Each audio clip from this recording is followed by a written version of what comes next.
If you're a young professional, then you need to save money smartly. My name is Shaneska from Stabilitat SMC, and welcome to my YouTube channel. You know, for a lot of us, adulting can feel like a never-ending obstacle course, right? Like, when did we have to become responsible for bills and rent and retirement plans? Don't worry, fam, I got you.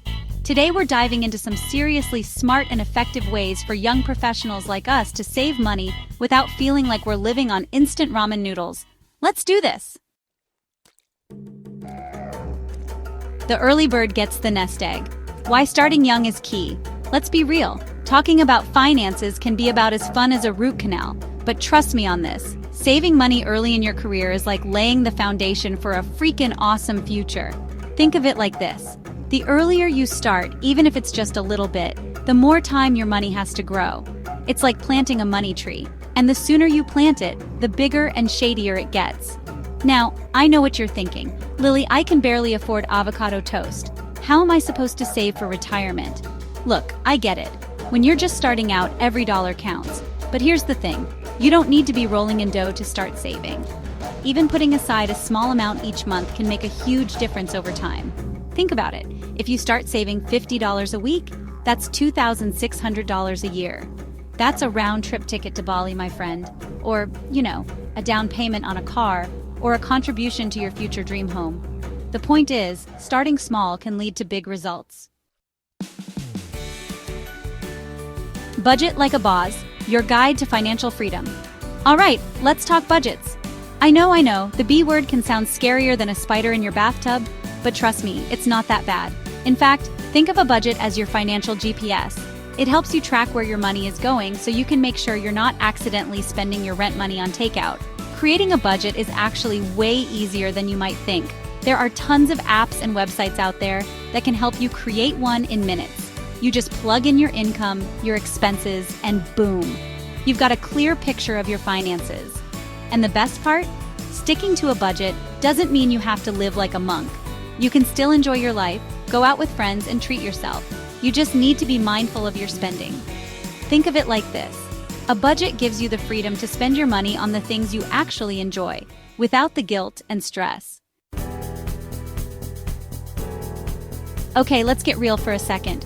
How many times have you ordered takeout this week? Be honest. Listen, I love a good seamless delivery as much as the next person, but eating out all the time can seriously drain your bank account. And let's be honest, sometimes that overpriced salad just doesn't hit the spot like a home-cooked meal would. Cooking at home doesn't have to be intimidating or time-consuming. There are tons of easy and affordable recipes out there that even the most kitchen-challenged among us can master. Think one-pot pasta dishes, sheet pan meals, or even just good old-fashioned sandwiches. Plus, cooking at home can actually be a really fun and relaxing activity. Invite some friends over, put on some music, and get your culinary groove on. You'll save money, eat healthier, and maybe even impress your friends with your newfound cooking skills. Who knows? Maybe you'll be the next master chef.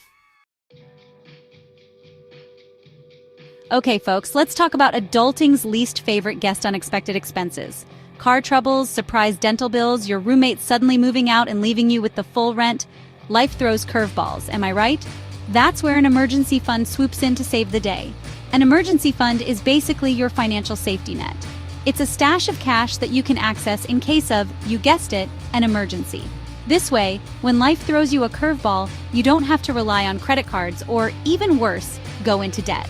Now, I know what you're thinking. Lily, where am I supposed to find this magical emergency fund money? Don't worry, I got you. Start by setting aside a small amount each month, even if it's just $20 or $50. You can also look for ways to cut back on your spending or find creative ways to make extra cash. All right, I know what you're thinking. Retirement? I just started my career, Lily. I'm not even close to retirement age. And you're right, you're not. But guess what? The earlier you start investing, the better off you'll be when it's time to retire. It's like that old saying, the best time to plant a tree was 20 years ago. The second best time is today. Here's the thing. Time is your biggest asset when it comes to investing. The earlier you start, the more time your money has to grow. Thanks to the magic of compound interest, your money can literally make more money. It's like a financial snowball effect. But Lily, you say, investing sounds scary and complicated. Listen, I get it. Investing can seem intimidating at first, but it doesn't have to be. There are tons of resources available to help you get started, from financial advisors to online investment platforms. Thanks for watching. I hope you found these tips helpful and maybe even a little bit inspiring. Remember, managing your finances doesn't have to be scary or overwhelming. Start small, be consistent, and don't be afraid to ask for help along the way. If you found these tips helpful, don't forget to give this video a big thumbs up and hit that subscribe button for more financial advice. Let me know in the comments what other topics you'd like me to cover. See you next time.